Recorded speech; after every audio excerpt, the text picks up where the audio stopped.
पूरी दुनिया जानती है दुश्मनी मंजलिस से क्यों है, क्योंकि एक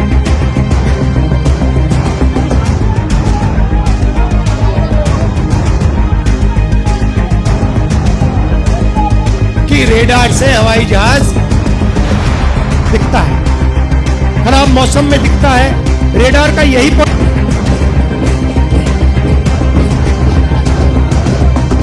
नमस्कार, मेरा नाम है गौरव पाल। आप देख रहे हैं गौरव का चश्मा। क्या असदुद्दीन ओवैसी अब कांग्रेस के लिए एक बड़ी मुसीबत बन गए हैं? जी हां,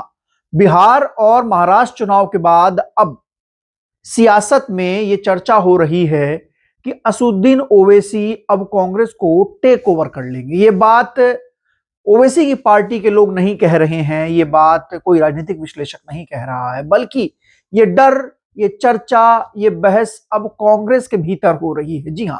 कांग्रेस के भीतर एक लॉबी है जो कि ये इस प्रकार की चर्चा कर रही है। हाल ही में कांग्रेस के राज्यसभा सांसद और शायर इमरान प्रतापगढ़ी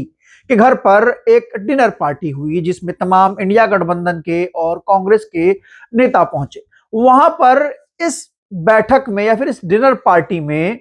हुआ ये कि शेर और शायरी तो कम हुई, लेकिन कांग्रेस के मुस्लिम नेताओं ने पर्दे के पीछे एक चर्चा की, जैसे आम भाषा में एक चर्चा करते हैं। मुस्लिम नेता मुस्लिम बैकग्राउंड से आते हैं, अपने क्षेत्रों से आते हैं, लोगों का मिजाज जानते हैं, तो सब लोगों ने अपने अपने क्षेत्र की बात बताई। भैया तुम्हारे यहाँ क्या क्या चल रहा है, तुम्हारे यहाँ क्या चल रहा है। तो ऐसे में एक बात कॉमन निकल कर ये आई कि कांग्रेस पार्टी का होल्ड अब मुस्लिम वोटर पर कमजोर हो रहा है। जी हां, ऐसी कौन सी गलती है जो राहुल गांधी ने कर दी है जिसकी वजह से ये होल्ड कमजोर होने लगा है? जी हां, ये बात हुई, ये चर्चा हुई, उसके बाद ओवैसी का जिक्र हुआ। ये कह लीजिए कि कांग्रेस के जो मुस्लिम नेता हैं उनको ऐसा लगता है कि इस समय कांग्रेस में मुसलमानों को लेकर कोई भी तवज्जो नहीं दी जा रही, या फिर जो कांग्रेस का शीर्ष नेतृत्व है वो जिस तरीके से मुस्लिम वोटर और उनके मुद्दों से दूरी बना रहा है, इसका असर कहीं ना कहीं मुस्लिम वोटरों में दिखाई दे रहा है। हाल ही में कांग्रेस छोड़कर गए बिहार के नेता डॉक्टर शकील अहमद ने भी ये बात कही कि कांग्रेस का शीर्ष नेतृत्व अब मुसलमानों के मुद्दों पर उस तरीके से मुखर नहीं है, वो कहीं ना कहीं ऐसे मुद्दों पर या फिर मुसलमानों के मुद्दों पर जी चुराता हुआ नजर आता है। और जब फिर कोई बात होती है तो असदुद्दीन ओवैसी मुसलमानों के मुद्दों पर खुलकर जमकर बोलते हैं, जिससे आजकल असदुद्दीन ओवैसी जो हैं वो मुसलमानों की पहली पसंद बन गए हैं। देखिए, सब लोग जानते हैं कि जो इंडिया गठबंधन है, जो विपक्ष है, जो कांग्रेस है, जिसमें समाजवादी पार्टी है, कांग्रेस है, तमाम लोग हैं, इन लोगों का जो मुख्य वोट बैंक या फिर मेन वोट बैंक या अहम वोट बैंक जो है वो मुस्लिम वोटर है। और आज मुस्लिम वोटर के दम पर ही कांग्रेस समाजवादी पार्टी जो है वो सरवाइव कर रही है। ऐसे में जो मुस्लिम वोट करता है कांग्रेस और सपा को, वो चाहता है कि जिस पार्टी को वो वोट दे रहा है वो उसके लिए बोले, वो पार्टी उसके लिए कुछ करे। एक समय वो था 2024 के चुनाव से पहले, जब उत्तर प्रदेश में या देश में मुस्लिम वोटर खुलकर कहता था कि राहुल गांधी हमारा नेता है, राहुल गांधी हमारी आवाज पुरजोर तरीके से उठाता है। लेकिन राहुल गांधी को मुसलमानों की आवाज और चीखें सुनाई नहीं देती। आमतौर पर जिस तरीके से कहा जाता है, उनकी आवाज नहीं सुनाई देती, उनकी कराहट नहीं सुनाई देती, जो मुसलमान इस देश में सह रहे हैं वो सुनाई नहीं देता। लेकिन राहुल गांधी दलितों पिछड़ों के मुद्दों पर खुलकर बोलते हैं। हाँ, बस बोलते हैं, करते कुछ नहीं है। ऐसे में जो मुस्लिम तबका है उसके भीतर एक डर है, उसके भीतर एक बात है, वो सुन रहा है, वो सोच रहा है कि भाजपा को इंडिया गठबंधन हरा पा नहीं रहा है और मेरे मुद्दों पर कांग्रेस और तमाम पार्टियां जो हैं वो दूरी बना रही हैं। जी हां, मुस्लिम को इस बात की टीस है कि कम से कम जिनको हम वोट दे रहे हैं, भले ही वो जीते या ना जीते, लेकिन वो हमारी बात तो करे। लेकिन राहुल गांधी और कांग्रेस मुसलमानों से दूरी बनाते हुए इसलिए नजर आती है ताकि उसको बाकी और हिंदुओं का वोट मिल सके और उसके ऊपर मुस्लिम हितैषी पार्टी होने का ठप्पा ना लगे। और इसी ठप्पा ना लगने की वजह से जो कांग्रेस और राहुल गांधी है वो मुसलमानों के मुद्दों पर बोलते नहीं है। अब इस बात का फायदा उठाते हैं असदुद्दीन ओवैसी। असदुद्दीन ओवैसी ने जिस तरीके से बिहार में चुनाव लड़ा और कांग्रेस ने बिहार में जिस तरीके से मुसलमानों को, मुसलमानों के मुद्दों को, मुसलमान वोटरों को, मुसलमान नेताओं को नजरअंदाज किया और कहीं ना कहीं आरजेडी ने और समाजवादी पार्टी ने असुद्दीन ओवैसी के ऊपर हमला बोला, उसका फायदा ओवैसी को हुआ और मुस्लिम बहुल क्षेत्र जहां पर पहले कांग्रेस की अच्छी खासी पकड़ हुआ करती थी, सीमांचल की 24 सीटों में से 14 जो थी वो भाजपा जीत गई और वहां पर 5 सीटें जो थी वो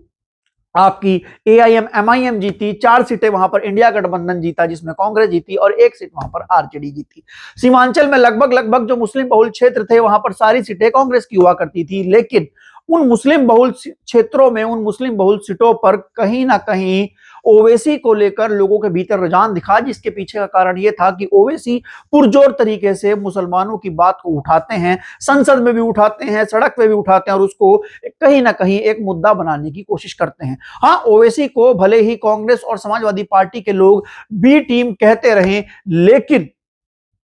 भले ही उनको बी टीम कहते रहे, भले ही ओवैसी भाजपा को ना हरा पाए, लेकिन मुसलमानों को एक सुकून तो मिलता है कि भैया ओवैसी हमारी बात उठा रहे हैं। अब इस तरीके से उत्तर प्रदेश का मामला है। उत्तर प्रदेश में भी नसीमुद्दीन सिद्दीकी छोड़ के गए हैं कांग्रेस और बड़ी बात यह है कि मुस्लिम लीडरशिप को महत्व ना मिलना है। एक और देखा जाए तो असुद्दीन ओवैसी जिस तरीके से महाराष्ट्र में भी मुस्लिम बहुल इलाकों में जीत कर आए हैं, उससे यह साफ पता लग रहा है कि जो मुस्लिम वोटर है, जो पहले कांग्रेस के लिए जिसका दिल धड़कता था, जो पहले कांग्रेस के साथ हुआ करता था, वो कहीं ना कहीं अपना अब रुझान चेंज कर रहा है। ऐसे में अगर ऐसा ही चलता रहा तो कांग्रेस के भीतर एक मुस्लिम लॉबी वो भी है जिसको ये चिंता है कि आने वाले समय में जो मुस्लिम वोटर है वो कहीं ना कहीं कांग्रेस को मिलना बंद हो जाएगा और कई राज्यों में जहां पर मुस्लिम का वोट कांग्रेस लेती है, यहां पर और कोई अन्य दल नहीं है, जहां पर अच्छी खासी संख्या मुस्लिम वोटर जैसे कि मध्य प्रदेश है, राजस्थान है, उसके अलावा बिहार है, पंजाब है, हरियाणा है, यहां पर जो मुस्लिम वोटर है जो कांग्रेस को वोट करता है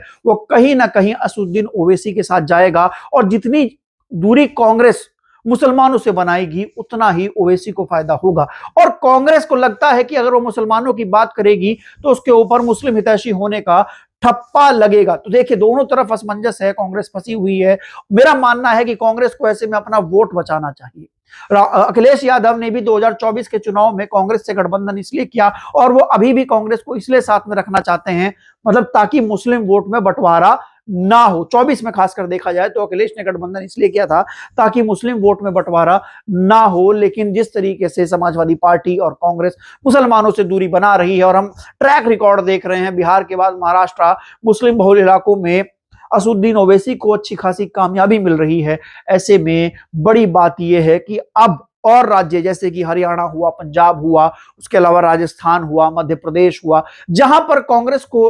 के अलावा और कोई पार्टी नहीं है जो मुसलमानों का वोट लेती है, उन वहां पर मुस्लिम बहुल इलाकों में असुद्दीन ओवैसी बड़ा कमाल कर सकते हैं। मेरा मानना यह है कि शायद ऐसा ही चलता रहा तो कांग्रेस ओवैसी को रोक नहीं पाएगी और राहुल गांधी की वो गलती जो मुस्लिम वोट बैंक से वो दूरी बना रहे हैं, उनके मुद्दों से दूरी बना रहे हैं, क्योंकि राहुल गांधी के सलाहकार जो हैं वो उनको ये सलाह देते हैं कि अगर आप मुस्लिम मुद्दों पर बोलेंगे, अगर आप मुसलमानों की बातों को उठाएंगे, अगर आप मुसलमानों के मुद्दों को हाईलाइट करेंगे, मस्जिद मजार पर बोलेंगे, तो कहीं ना कहीं जो हिंदू वोट है वो आपसे दूर हो जाएगा। हालांकि हिंदू वोट उनको मिल भी नहीं रहा है, तो राहुल गांधी के सलाहकार